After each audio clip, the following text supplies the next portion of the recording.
For a lot of years, I believed that the quality of my work would give me what I deserved.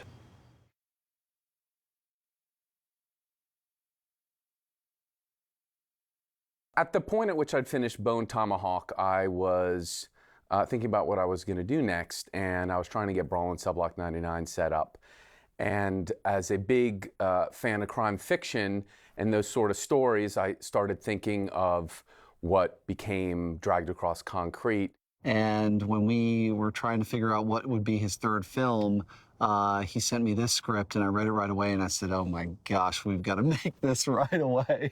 He's just a very unique voice, and I kind of really enjoy the approach he takes to his process. So I'm just a fan of what he's doing. Cut. That's good. Cut.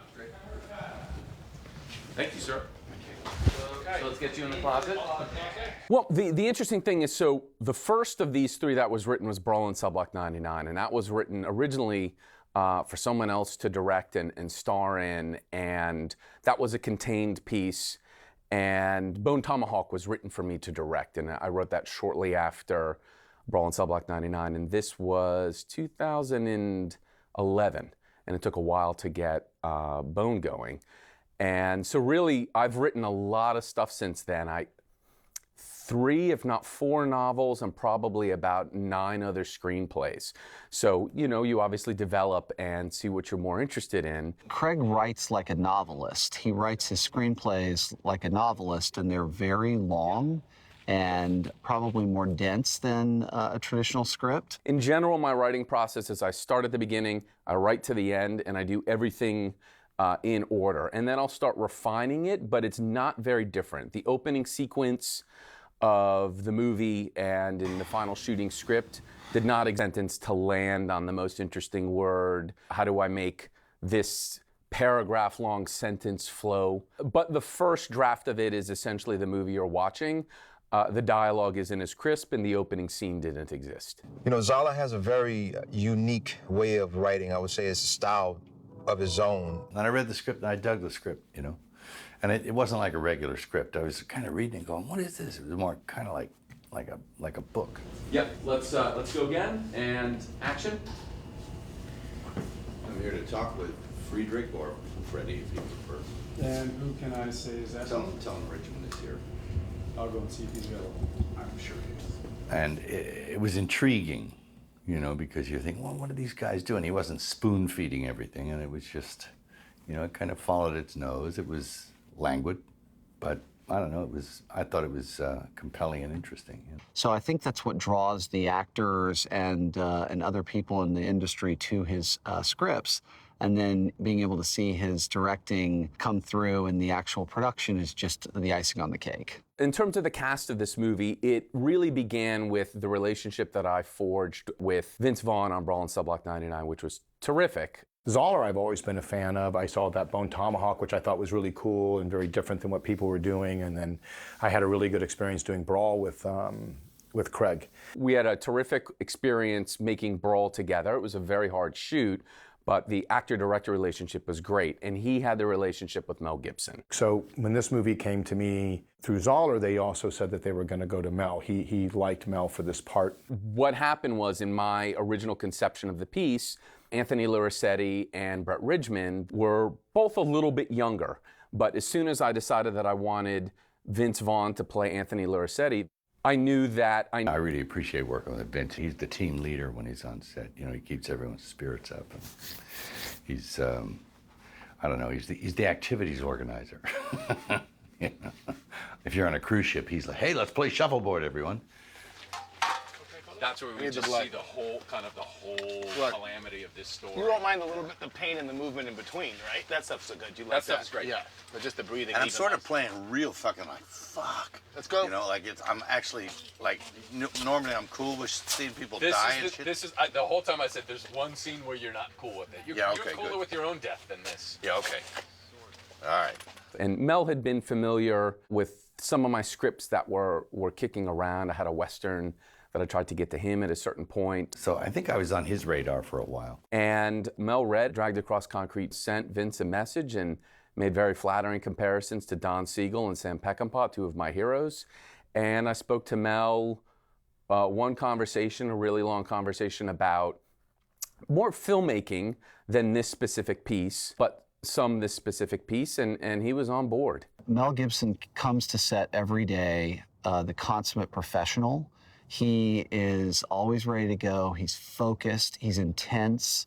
He's really pretty quiet. But when we call action and let him roll, he just gets into character, and it's just so fun to watch.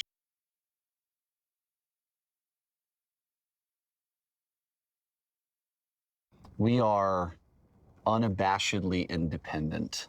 Even though we have Lionsgate releasing the movie, we are out here on our own with virtually, no help, making this on our own. And that's the only way to give Zahler true creative control.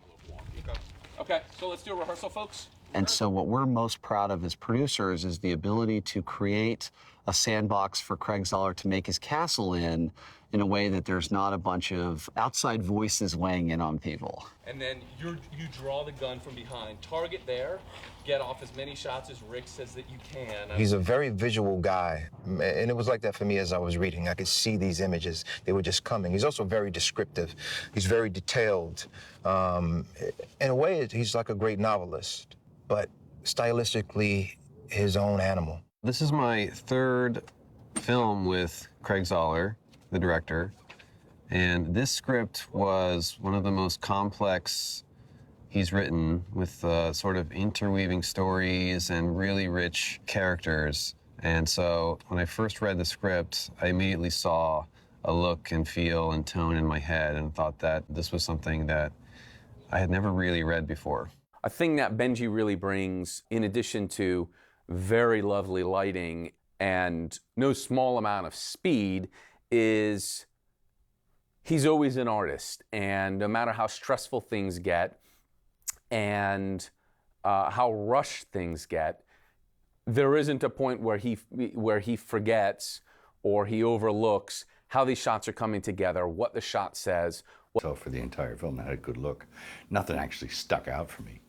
It was, it had its own feel and flavor, and it was languid. It didn't sort of bump in on close-ups all the time. They covered a lot pretty simply.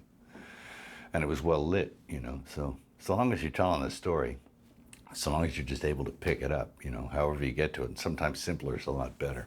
And I'm trying to make the cinematographic aspect as inconspicuous as possible. It's interesting because it all sort of is justified and makes sense in the context of the film, but I can't help but feel that if you just took stills and put them in a museum, you're really looking at sort of a modern, bizarre collection of visuals that are just unique. So as you're watching the movie and you kind of take your time and look around, he's giving you time, I think, to take in the visuals and process those things as much as just telling a narrative story. You're being asked as an audience. Estimated. He sort of does this thing where he plays on words. He pits words against each other in a very interesting way, but it's completely stylistically his own. What these people are bringing is their person and all of the depth of that performance. So there is what you're hearing, but also, what you're seeing and what you're reading into their face, what they're showing, what they're not showing, what's hidden underneath, every beat change, unit shift, all of those moments is, that's the real magic that happens on set, because these three movies have been really, really faithful to the scripts. Like the dialogue is, they're pretty much verbatim, but bringing all this stuff to life and inhabiting it and getting in a position where what you're saying seems natural to the character, even though a lot of the dialogue is heightened and stylized, is the achievement. It's interesting because you see it more now on a lot of these adult television shows. There's a much slower pacing or spending time with characters over a course of 10 or however many episodes that they have. But you used to see that more in films a long time ago, and I think it's good if it works, if it hits, if there's a point to it. And, beats like that work. I've been listening to and smelling that for the last 98 minutes. That's one of my favorite moments in the movie, and that was something he came up with on the day.